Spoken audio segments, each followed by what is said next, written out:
নমস্কার বন্ধুরা, অনিতাস কিচেনে তোমাদের আবারও স্বাগত জানাই। কেমন আছো সবাই? আশা করি সবাই ভালো আছো। আজ আমি তোমাদেরকে ভিন্ন স্বাদে ডিমের পাঁপড় রেসিপিটি দেখাবো।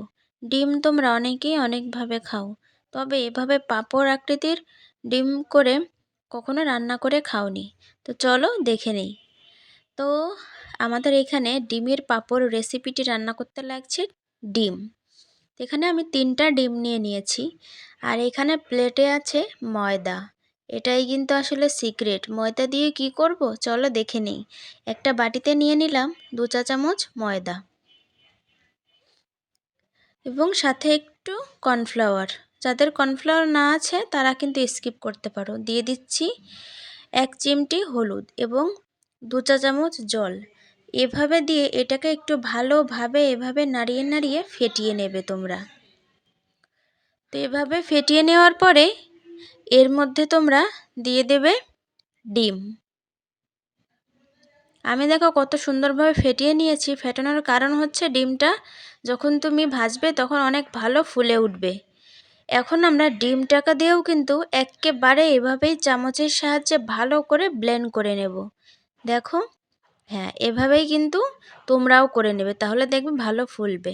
এবার একটা ফ্রাইং প্যানে বেশ খানিকটা তেল গরম করে দিয়ে দেবে তোমরা ডিমটা।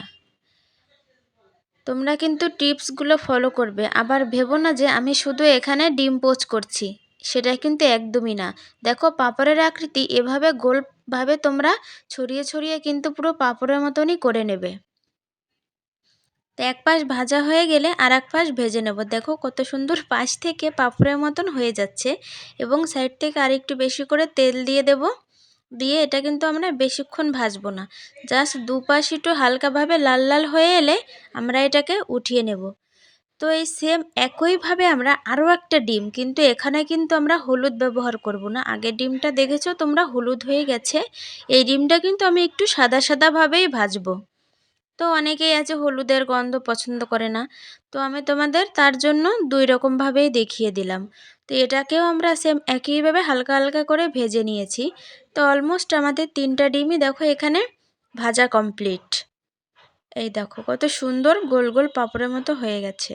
এবার আমরা কড়াইতে তেল গরম করে নেব। শুধুমাত্র এক রকমের তেল দিলে কিন্তু হবে না, সরিষার তেলটা কিন্তু অবশ্যই অবশ্যই দেওয়া দরকার, কারণ এটাতেই তোমার টেস্টটা অনেক ভালো আসবে। অনেকেই আছো যে কোনো এক ধরনের তেল দিয়ে রান্না করো, আমি কিন্তু 2 রকমের তেলই দিয়ে রান্না করেছি। এবং ফোড়নে গোটা 2টা শুকনো মরিচ এবং 2টো তেজপাতা এবং এলাচ এবং দারচিনি দিয়ে দিচ্ছি। এবার আমরা এগুলো ভাজা হতে হতে একটা বাড়িতে দিয়ে দেবো এখানে আদা বাটা, পোস্ত বাটা একসাথে বেটে নেওয়া আছে, এবং এর মধ্যে 1 চা চামচ দিয়ে দেব জিরে গুঁড়ো। এটা একটু জল দিয়ে ভালোভাবে গুলে নেব। আর এর মধ্যে এখন আমরা দিয়ে দিচ্ছি একটা পেঁয়াজ 4 ফালি করে জাস্ট খুলে খুলে নিয়েছিলাম, আমরা কিন্তু এখানে কুচি কুচি করে নেইনি। এবং এটা একটু হালকা হালকা ভাজা হলে এর মধ্যে দিয়ে দেবো 1 চা চামচ পেঁয়াজ বাটা, এবং সাথে দিয়ে দিচ্ছি 1 চা চামচ নুন এবং হাফ চা চামচ হলুদ বাটা, এবং সাথে কিন্তু গোটা 2-3টে কাঁচা লঙ্কাও আছে। দিয়ে দিচ্ছি আদা বাটা, রসুন বাটা। তো এভাবে এটা দিয়ে তোমরা এরপর দিয়ে দেবে এটা কিন্তু বাদাম বাটা। এখানে চীনা বাদামটা আমি বেটে নিয়েছি।